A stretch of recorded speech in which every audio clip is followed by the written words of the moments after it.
I drove into a town that doesn't exist. There are places in this country that do not exist on any map. I do not mean remote. I do not mean forgotten.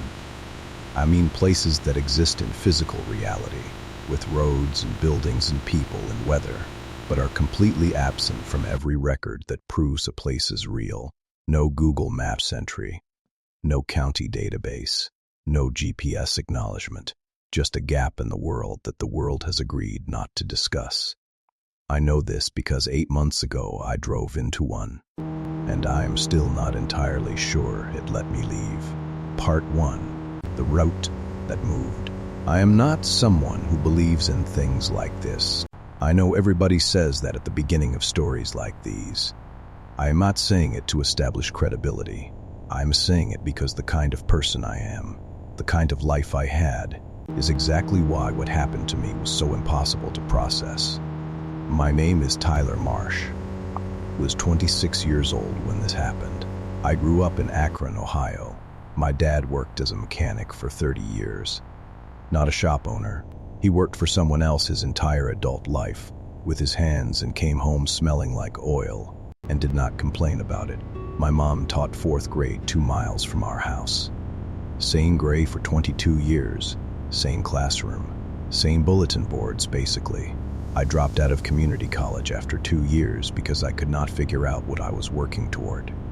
Eventually, I got a commercial license because trucking paid better than stocking shelves. That is my whole life up to that point. Nothing strange. Nothing that would suggest I was the kind of person things like this happened to.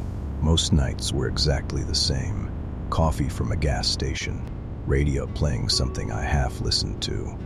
Highway lights blurring together after the first hour, until they stopped being things and became just texture. You start recognizing roads the way people recognize family members, not consciously, just automatically.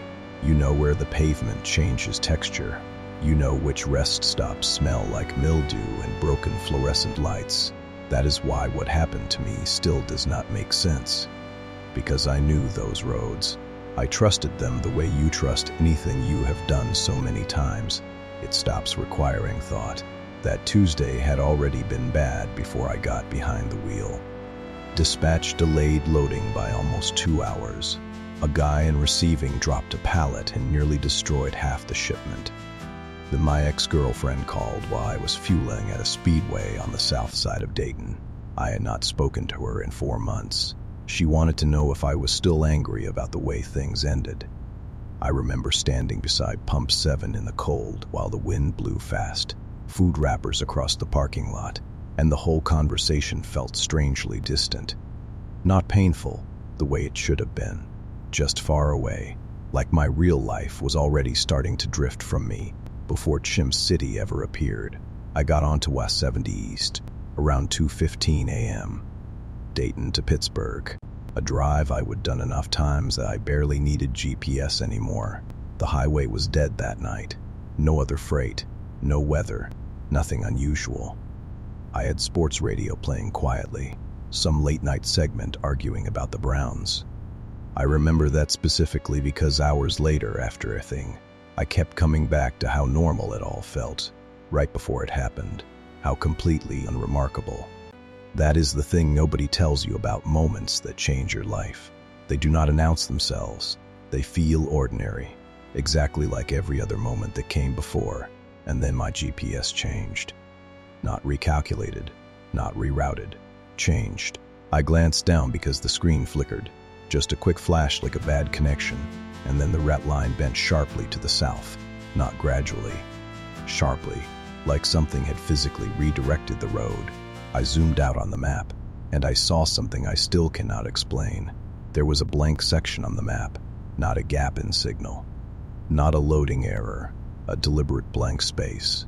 No roads, no terrain, no county lines, just empty gray space where map data should have been. And my route curved around it, not through it, around it.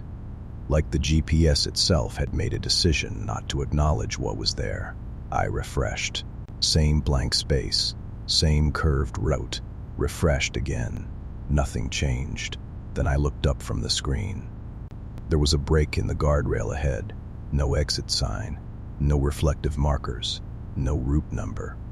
Just a narrow road cutting away from the interstate into darkness, angled south toward whatever the GPS had been avoiding. I slowed, not because I planned to turn, because something about that gap in the guardrail felt wrong in a way I could not articulate, because I knew that stretch of I-70. I had driven it dozens of times.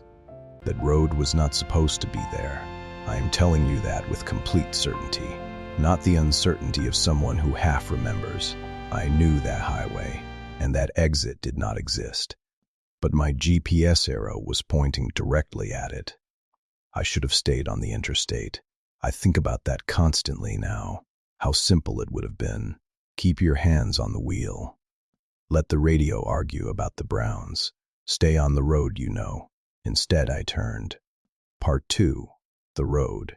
The second my truck left the interstate, my GPS shut off. Not signal loss, not a freeze, not a loading circle spinning. It just closed, clean and immediate, like someone had pressed the power button. I tried reopening it. Black screen. I tried again. It opened for 2 seconds and closed again, like something was rejecting the application. I picked up my phone. No service. Not one bar. Not even an emergency signal. The road itself felt wrong, in a way that was harder to name. The pavement was older than the interstate, cracked in long diagonal lines that suggested decades of frost and heat, and no maintenance, narrow enough that the trees on both sides pressed close. Not threatening, just present, like they would grown inward over years, until the road became more of a corridor than a route. No lane markings, no utility poles, no signage of any kind. Just road and trees and my headlights cutting into whatever was ahead. Then I noticed the temperature. It got warmer. Not normal warm, not the truck's heater working better. Something outside.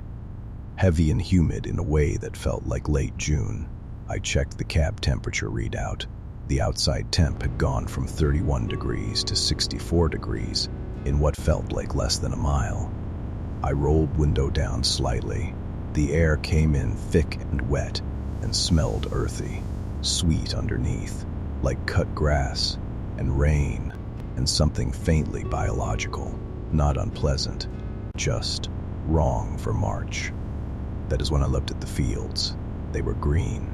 Not the thin, pale green of early spring trying to come back. Full summer green. Deep and saturated. The kind of thick, healthful grass you do not see in Ohio until mid-July at the earliest. Fields stretching back into darkness on both sides of the road, looking like August. I checked the dashboard clock, then the date display. March 1st.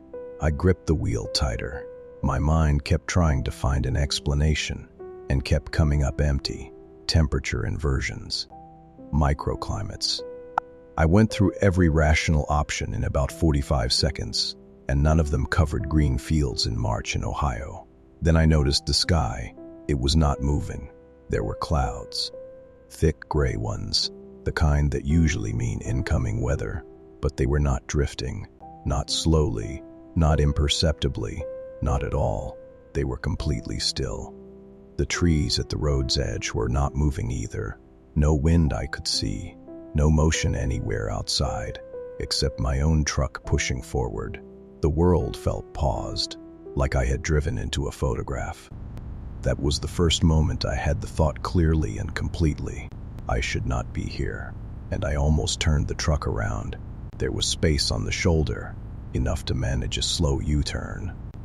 I actually moved my foot toward the brake. I wish I had stopped there. Part 3. The sign. About 2 miles in, I saw the sign. Wood, hand-painted in clean white letters on dark green. Not old and weathered, recently maintained. The paint had that slight sheen that comes from being done within the past year. Someone took care of this sign. Someone checked on it. It said, Chimps City Population, 9413. We are glad you found us. I slowed almost to a full stop and sat there with my headlights on that sign. The phrase bothered me immediately. Not the name, Not the population, the phrase, not welcome, not drive safely, not glad to have you. We are glad you found us. Like finding it was the important part. Like the town had been somewhere waiting to be discovered, and my arrival was the conclusion of something rather than the beginning. I stared at the population number 2. Most small town signs round to the nearest 100, or they put a number up when the town was incorporated and never updated. You see population 2400 on signs that should read 1100 because half the town moved away and nobody bothered to change it. This felt precise, intentional, like the number mattered and someone was keeping track. I should have turned around at the sign. Instead, I drove in. Part 4. The town. The town looked completely normal. I need you to understand what I mean by that, because it is the most important thing I can tell you about Chimps City. Not that it looked strange. Not that it looked wrong. Not that it looked like the set of a horror movie. It looked normal, and that is what made everything that followed so impossible to dismiss. Because of 40 Wellam, because if it had looked abandoned, or ruined, or set up like a trap I would have left immediately, my brain would have had something to grab onto, something obvious to react to. But it looked real. Completely, convincingly real. There was a main street, 2 lanes, parallel parking on both sides, the kind of layout you see in 100 small Ohio towns. A diner with a neon sign, a hardware store with tools displayed in the window, a gas station, 2 pumps, fluorescent lights overhead, a handwritten price sign, a church set back from the road, a barber shop with an actual barber pole slowly spinning outside. That detail stuck with me. The barber pole was spinning, which meant it was connected to power, which meant someone had turned it on that night. Everything looked lived in, not like a ghost town that used to be something, like a functioning place that had its own rhythm and its own version of ordinary. Except nobody looked at me, not once.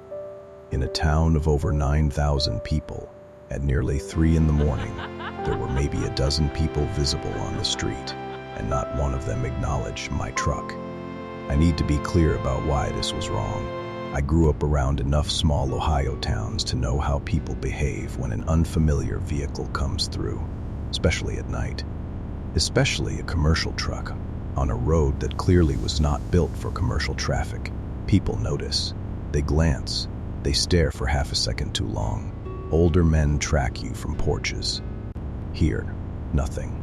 A woman carrying 2 grocery bags walked down the sidewalk 5 feet from my truck and never turned her head. 2 kids on bikes rode across the road directly in front of me and did not look up. An older man sitting outside the barber shop with a newspaper did not react at all. Not hostile, not frightened, not deliberately avoiding me, just absent, like my presence was already factored in, like my arrival was not new information to anyone in the town. The deeper I went, the stranger the details became. The storefront windows looked slightly outdated, not abandoned. The lights were on. Everything functioned, but the designs felt behind. Movie posters in the theater window advertised films I remembered from 3 or 4 years ago. A grocery store display featured a soda brand, using an old logo that had been redesigned before I got my 450. Even the cars parked along the street felt wrong, not antique. Not old enough to make you think classic car show or poverty, just delayed. Like someone had frozen the town's relationship with time at a specific moment a few years back, and nothing new had arrived since. But the thing I remember most was not visual. It was the silence. Not literal silence. There were sounds, distant engines, footsteps on pavement, somewhere, silverware clinking, the soft mechanical spin, the barber pole. But emotionally, the town felt silent, like the volume on human behavior had been turned down to 40%. Nobody laughed loudly. Nobody argued. Nobody shouted across the street to someone they recognized. Everything was restrained, measured. Somewhere deeper in town, somebody laughed, loud enough that it cut through the street for half a second. Then it stopped immediately, like someone had remembered where they were. That thought sat with me while I parked outside the diner. Part 5. Remy's. The diner was called Remy's. Neon sign above the door. White letters, one flickering. The parking lot had 4 vehicles. An older pickup with a cracked rear window, a faded blue sedan, a windowless delivery van with no company logo on the side, just bare white metal, and a sheriff's cruiser parked near the side entrance. No county markings, no state seal, no unit number, just the word sheriff in plain black letters, nothing else. I sat in my truck for almost a full minute before I got out. My brain kept telling me to leave. My body kept not moving. Outside, the air hit me immediately. Warm and thick, damp against my face in a way that felt wrong for March in Ohio, like stepping from winter into a greenhouse. Like the town had its own weather that had nothing to do with the calendar. I stood beside my door for a moment, hands still on the handle. The town was quiet around me, a few lit windows. The slow spin of the barber pole further down the block. Somewhere, the distant sound of a screen door. I was exhausted.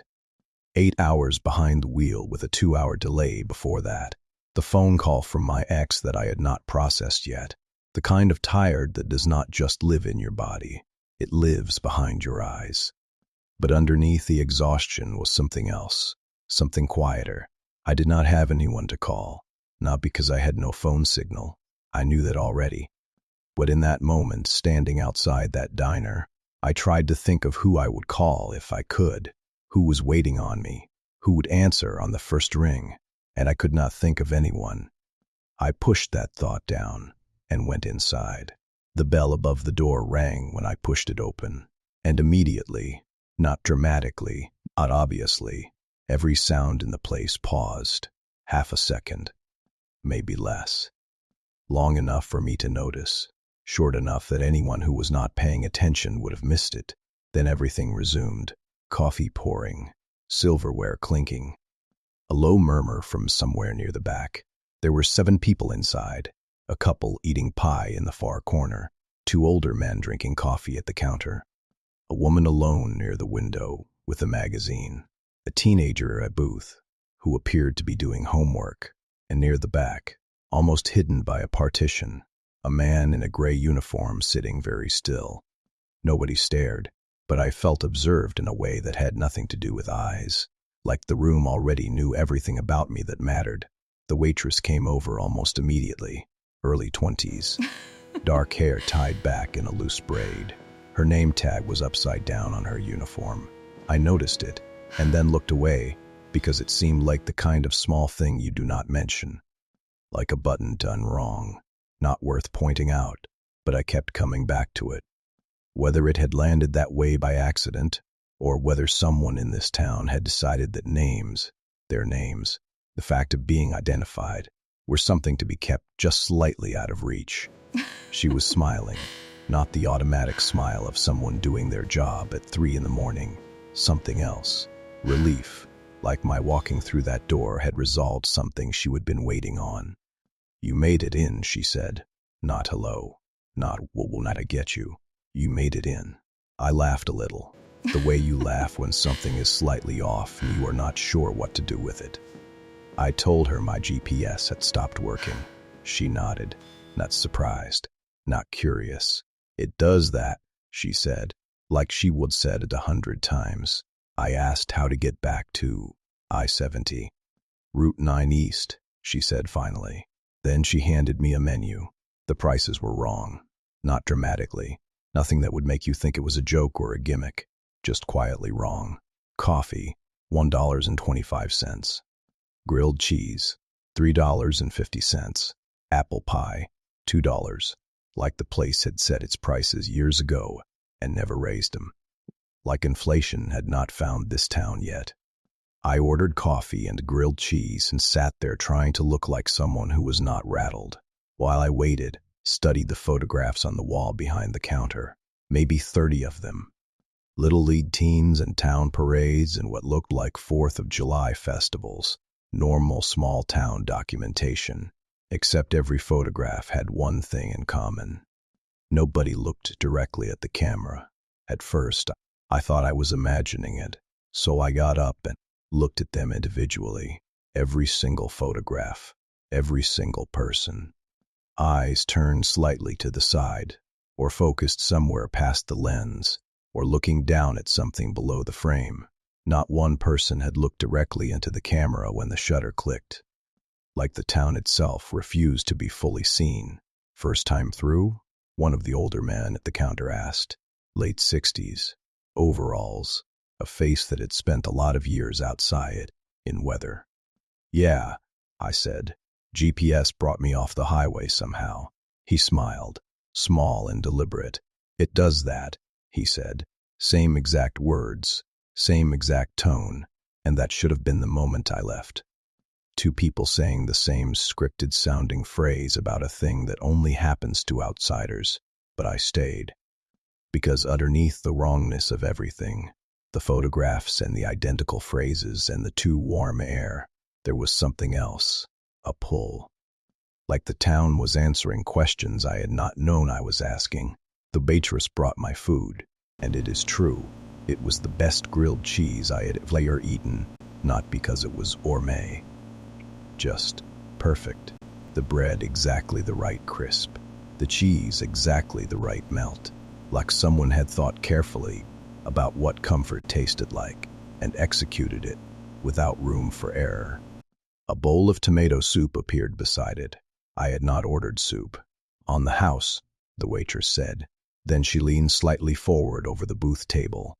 Do not stay outside after 3:17 a.m., she said. Not loudly, almost quietly enough to be private. I stared at her. What? She had already turned and walked back toward the counter. I sat with that sentence for a long time. Nobody in the diner was using a phone. Not one person. No scrolling. No checking messages. No screens of any kind. I checked mine. Still no service. The woman near the window stood eventually, gathered her things, and as she passed my booth, she looked down at my receipt on the table, then at me, and very quietly, you should leave before the second night. Then she walked out. I looked back at the receipt. At the bottom, Yerters had written in small, neat handwriting, come back and see us. That phrase bothered me almost as much as the sign outside, because it did not feel like a friendly send-off. It felt like a prediction. When I finally stood to leave, I noticed that the sheriff's cruiser outside was gone. I never heard it start. I never heard it pull out. And I realized, with a certainty I could not explain, that the man in the gray uniform at the back of the diner had been there the entire time, watching, and had never spoken a single word. Part 6. The Loop. I left immediately after paying. Route 9 East. Exactly like she said. 3 miles of narrow road, trees on both sides, no signage, my headlights doing the only work. I was already thinking about Pittsburgh, about getting back to something normal. Then the road curved, and I was back on Main Street. Same diner, same streetlights, same barber shop with the spinning pole. I stopped the truck, sat for a moment, told myself I missed a turn. Easy mistake on an unfamiliar road in the dark. So I tried again. Different road. One that angled north instead of east. 4 miles. A gentle curve. Main Street. I tried the road heading west, back the direction I came in from, the way I would have returned. It curved south after about a mile and deposited me in front of the Remy's parking lot. That is when panic started. Not the dramatic kind. Not screaming and swerving. The quiet, cold kind that starts in your chest and spreads slowly, the kind that feels like a door closing somewhere inside you. I tried 4 more roads over the next 40 minutes. Every combination I could find, every road curved back, not to the same spot, not in the same way, but they all ended in Chimps City. At some point I stopped the truck in the middle of a field road and just sat there, engine running, hands off the wheel, looking at the ceiling of the cab. I tried to think clearly. I told myself there was a logical explanation. Disorientation, in the dark, microsleep. I was more tired than I thought. I got out of the truck, The air outside was still warm, still humid, still that wrong green smell. I walked 20 feet into the field and looked up at the sky, trying to find a star, trying to find any fixed point that would tell me which direction was which. The clouds were still not moving. I stood there in a field in what should have been early March in Ohio, in summer air, under a frozen sky, and I started talking out loud, not to anyone, just to hear my own voice. I said the names of people I knew, my dad, my mom, the dispatcher from the Dayton depot, my ex-girlfriend, which was somehow the most grounding thing because that phone call had been real, that parking lot had been real, that wind carrying fast food wrappers had been real. I said, out loud into the dark, I need to leave. Nothing answered. I got back in the truck. I drove for nearly an hour trying different combinations, different speeds, different directions. Every single one led back, and then something worse happened. The sky went black, not darker, black. The flat gray blue of deep night, that faint ambient glow that exists even at 3 a.m. from highway lights and cloud reflection, just stopped, like someone had pulled a switch behind the sky. Complete darkness in every direction, no horizon, no depth, just a ceiling pressing down, just nothing. I parked on Main Street, hands on the wheel, trying to think through what was happening to me using only the information I had, which was not nearly enough. Then I looked at the dashboard clock, 3:16 a.m., and everything changed. Part 7. First, 3:17 a.m. Exactly 3:17 a.m. The entire town went silent, not quieter, silent. The ambient sounds I would gotten used to, distant engines, a dog somewhere, the mechanical hum of the diner's sign, all of it stopped simultaneously, like someone had cut the audio feed on the world. I sat in my truck and did not move. Then something entered the cab. I need to be specific about what I mean when I say that, because the instinct is to picture a figure, a shadow, a hand on the door. None of that happened. There was no visual component. There was no sound. The locks did not move. The door did not open. But something entered the space inside my truck. I knew exactly where it was. Behind me in the sleeping compartment, present, the way a person is present, occupying space, having weight, existing, and I knew, without knowing how I knew, exactly what it was doing, checking. Not hunting, not threatening, not curious about me specifically, checking, like an inventory process, like a system running a scheduled scan. And then, with a clarity that felt less like thought and more like information being loaded directly into my brain, one word appeared, counted. I stopped breathing, because it was not emotional. That is the part that terrified me most. There was nothing personal about it, no malice, no interest in me as a human being with a history and name and a reason for being there. Just procedural recognition, like being scanned by a machine that does not care about you at all. At 3:18 a.m. it was gone. The silence broke. Wind returned. The diner sign hummed back to life. I sat there shaking for a long time. Part 8. The Brierwood Inn. I checked into the Brierwood Inn because I did not know what else to do. Small 2-story motel on the edge of town, maybe 20 units total. The kind of place that exists in every small American town. Not a chain, not updated since the mid-90s, not aimed at anyone traveling for pleasure. The man at the front desk looked about 70. White hair, thin glasses, a cardigan that had been washed too many times. Processed my check-in without much conversation. Took cash. Did not ask for $499. Then, right before I walked away with my key, he looked up. "If you hear knocking," he said, hear knocking, "do don't not answer." He said it the way someone says check the smoke detector batteries. Like it was standard advice. Like it was on a laminated card somewhere in the room. And he was just saving me the trouble. Then he looked back down at his paperwork, like the conversation was finished. Room 4 smelled like cedar and old fabric softener, and the particular stillness of a room that does not get opened often. Single bed, small bathroom, a window overlooking the parking lot. I locked the door, checked the window lock, checked the bathroom, turned on every light in the room, and then I sat on the edge of the bed and tried to make a plan. I had no phone signal, no GPS, no ability to contact dispatch or anyone else. I had a full tank of fuel and a truck that could not find a road that led out of town. And something had just confirmed my presence in a way I did not have language for. I stayed awake until morning, sitting upright, back to the wall, listening to the sounds of a town that felt like it never fully slept. At some point I noticed I was holding my phone, even though it had no signal, just holding it.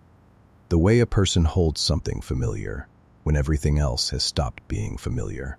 I thought about calling my dad, not because I thought the call would go through, just because imagining his voice, imagining someone who would recognize mine, made me feel less like something that could simply be subtracted from the world before morning. Part 1 mine, Daniel. I went back to Remy's the next morning because it was the only place in town I had any reference point for. That is where I met Daniel. He was at the counter with a newspaper folded to the crossword and a coffee that looked like it had been refilled twice already, flannel shirt, work boots. Somewhere in his mid-40s, with the kind of face that looks like it used to be younger, remembers it. The second he saw me come through the door, he said, "New arrival." Not a question, not a greeting. I sat beside him, asked how to leave. He took a long drink of coffee before answering. "You do not," he said. "Not until it is done." "What is done? What is done?" "The count." He put the coffee down and turned to look at me directly, like he would had this conversation before and had decided the most efficient approach was just to say the whole thing at once. "The population," he explained, "is always 9,413, not approximately, not around, exactly. The number is not flexible. If someone enters the town, the count goes to 9,414. The system," his word, system, recognizes the error and corrects it. Correction means removal. Someone disappears, not violently, not dramatically. They simply stop being part of the count. And when they go, everyone in the town forgets them. Not slowly, completely, within hours, like a file being deleted. "How long have you been here?" I asked. He thought about it. And the fact that he had to think about it told me something important. "Long enough that I have stopped counting," he said. "We talked for a long time that morning. Long enough that the diner went through 2 full breakfast rushes, and the waitress refilled our coffees without being asked. At some point, Daniel got quiet, not the quiet of someone done talking. The quiet of someone circling something they do not like, looking at directly. "Can I ask you something?" he said. "Yeah? Do you have a dog?" I told him I did not. "I have a dog," he said. "I know I have a dog. I can see the size of him, how he moved. I know he liked sleeping near the heat vent in the kitchen." He stopped. "But I cannot remember his name. I have been trying for, I do not know how long. I cannot remember his name." He said it the way someone describes a small problem, like he was talking about a word that had slipped his mind. But his hands were flat on the counter, very still. "What else?" I asked. He was quiet for a long time. "My sister's voice," he said finally. "I can see her face. I know what she looked like when she laughed, but I cannot hear it anymore. When I try to remember it, there is just nothing there. Like a song you know all the words to, but cannot hear the melody." He picked up his coffee, set it down without drinking. "It goes in pieces," he said. "That is the part nobody tells you. It is not one thing going dark. It is the edges, the specific parts of people, the things that made them them, and not someone else." He looked at me then, and for just a second, his face showed something other than the careful steadiness he would had since I sat down. "Remember everything you can," he said, "right now, Everything specific before it starts. Then he said something I kept returning to for weeks afterward. Leaving does not mean you are gone. I asked what that meant. He shook his head slightly, not refusing to answer, more like he did not have the words for it yet. You will understand it better after you leave, he said. If you leave. The conditional stayed with me all day. Part 10. The library. That afternoon, Danielle showed me the library. Small single-story building between the hardware store and a closed insurance office. Inside was one main room, shelves on 3 walls, a reading table in the center, a window that let in light that felt slightly too yellow, even on a gray afternoon. Against the back wall, on a wooden stand that looked purpose-built for it, was a ledger, green leather cover, thick. The pages had that texture that comes from being handled repeatedly over a long time, slightly soft at the edges, slightly warm, hundreds of pages filled with names in different handwriting. Some entries in pencil, some in ink, some in a hand that looked older than the others by decades.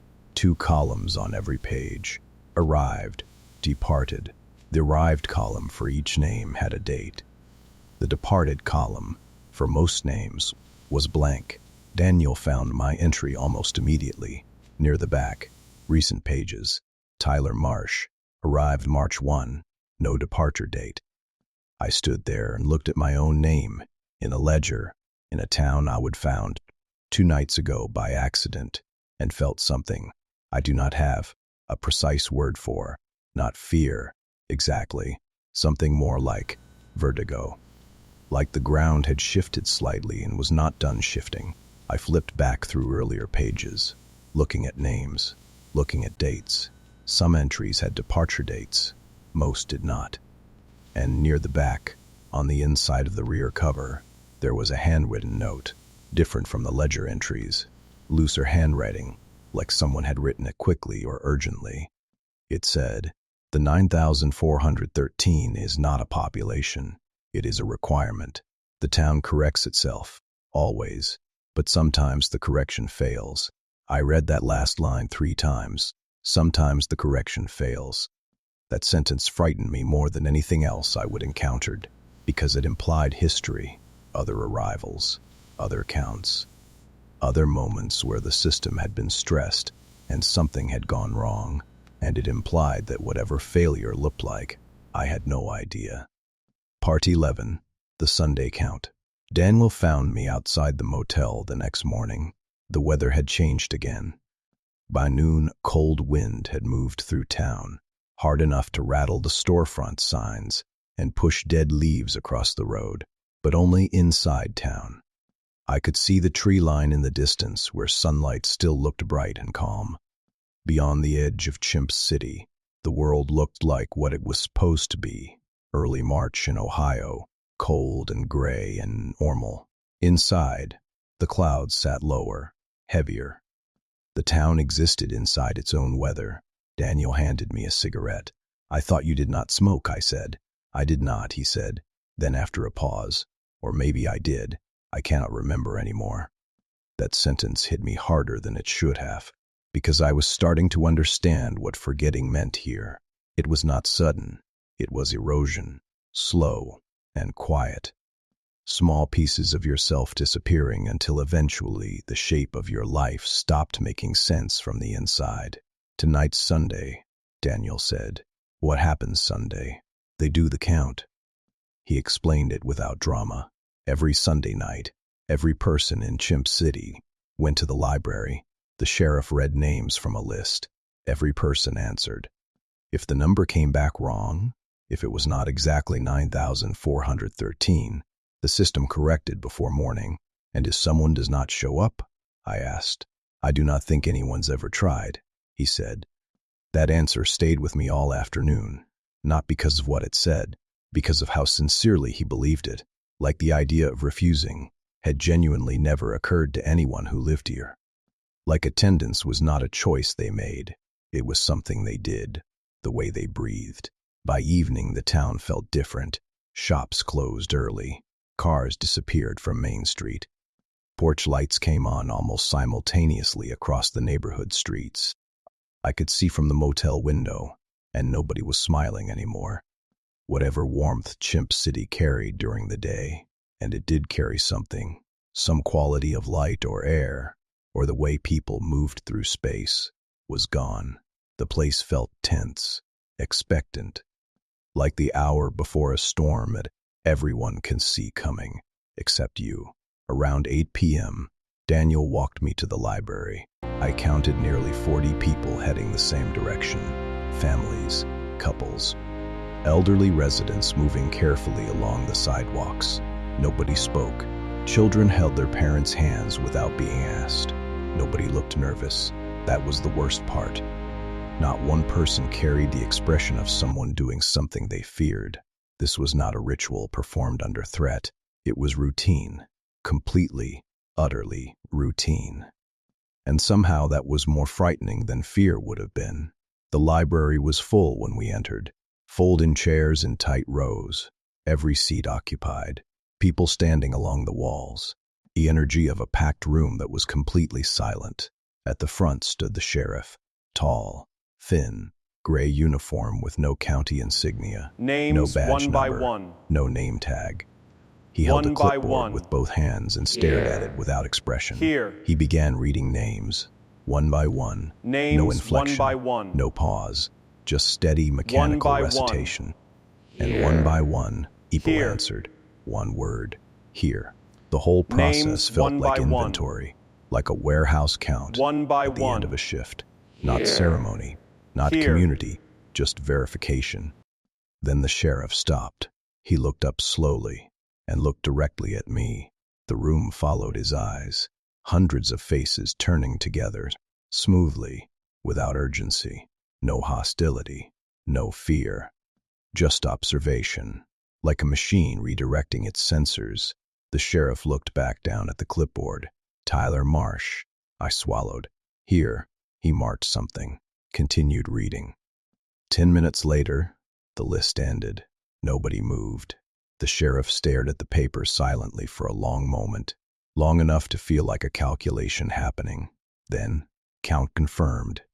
9,414. Nobody exhaled. Nobody moved. The sheriff stared at the number on that paper, the way you stare at something that cannot be right, but is. I looked at Daniel. Daniel was already looking at me. Everyone filed out.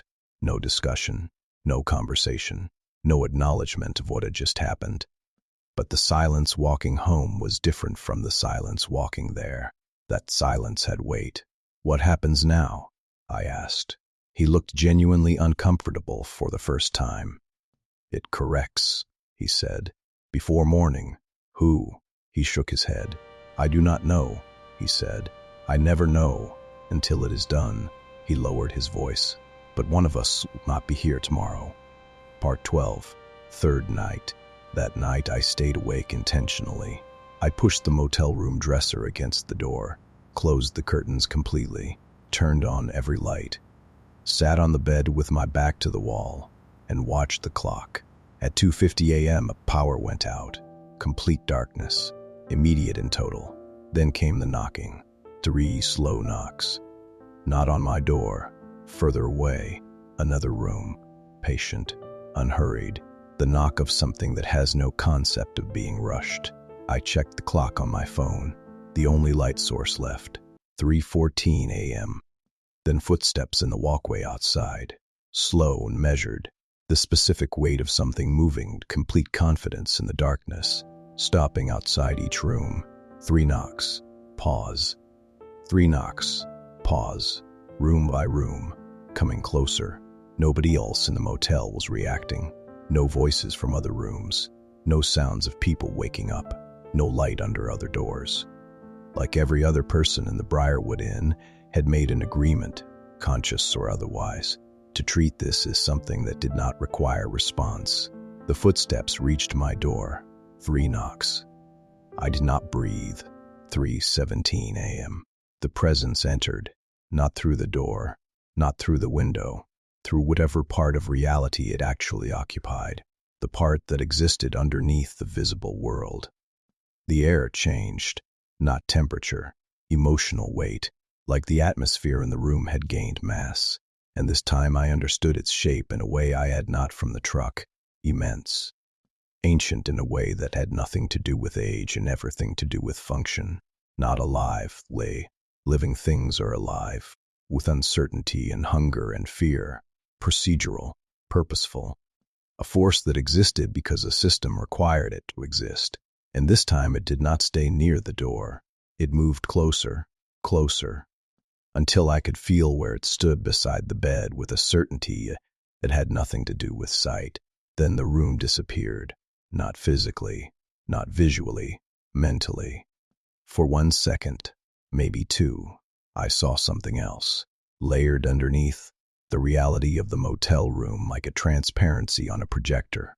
Chimps City from above, across time, the same streets, the same buildings, the same barber poles spinning in the same spot, but people changing beneath it, different clothes, different decades, different faces cycling through the same streets, while the town itself never aged, never shifted, never changed a single storefront or repainted a single wall.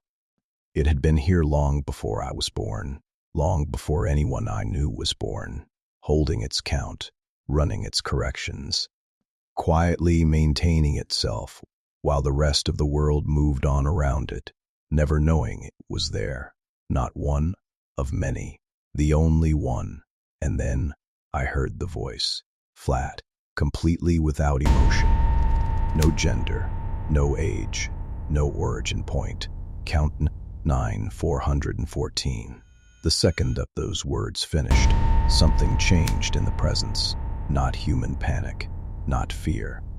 Something analogous, a system receiving an impossible result and running its error protocols, the procedural equivalent of alarm. Every light in the room exploded back on simultaneously. The presence vanished, and outside the motel, people were screaming. Part 13. The correction. I ran outside. The walkway was cold under my feet. I would forgotten I was not wearing shoes. The air hit me different than it had before. Not the warm summer air we'd been breathing since I arrived. Something had shifted in the temperature, just slightly, like the town's climate control had hiccuped.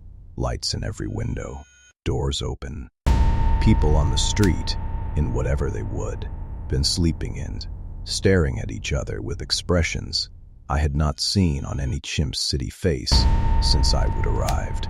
Fear, genuine, uncontrolled fear. I looked around for Daniel immediately. The walkway, the parking lot, the street beyond it. He was not there. I did not register that yet. I was still moving, still looking at the crowd. The sheriff stood in the middle of Main Street staring at something. I followed his eyes. The population sign, Chimps City, population 9,414. Nobody moved. Nobody spoke. The number hung there. Wrong. Impossible. Then every streetlight in town shut off simultaneously. Darkness. Complete. And in that darkness, I heard something that I do not have adequate language for. Not footsteps. Not a voice. The sound of something vast making a decision. Like the creak of a structure bearing weight it was not designed for. The sound of reality adjusting. Then the lights returned. The sign read, Chimps City, population 9,413. Silence. Absolute silence. I looked around and understood immediately that someone was missing. Daniel. The space he would have occupied on that street was empty. At first nobody reacted. Then slowly, over 30 seconds a minute, confusion spread through the crowd. People looking at each other with uncertainty. The expression of someone who knows something has changed but cannot identify what. I grabbed the waitress from Remy's. She was standing near the diner entrance in a coat thrown over her uniform. Her name tag was upside down, same as it had been first night. And for 1 second, looking at it, I felt the specific horror of a detail that keeps appearing. Something turned the wrong way, something that refuses to identify itself, and I understood that it had never been an accident. "Daniel," I said. "Where is he? Where is Daniel?" She stared at me, not confused by the question, confused by the word. Who? One word. That is all it took. I understood everything in that moment. The ledger, the count, the thing at 3:17 a.m., and what it was actually doing. The system had corrected, and Daniel was gone in every way a person can be gone. His name, his face. The dog whose name he could not remember, his sister's laugh, the heat vent in the kitchen, all of it, gone from this town, gone from every mind inside it. Gone from his own memory too, somewhere out there past the town line. Daniel had woken up with no recollection of Chimps City at all. That was the rule. That was how the correction worked. You did not just get removed from account.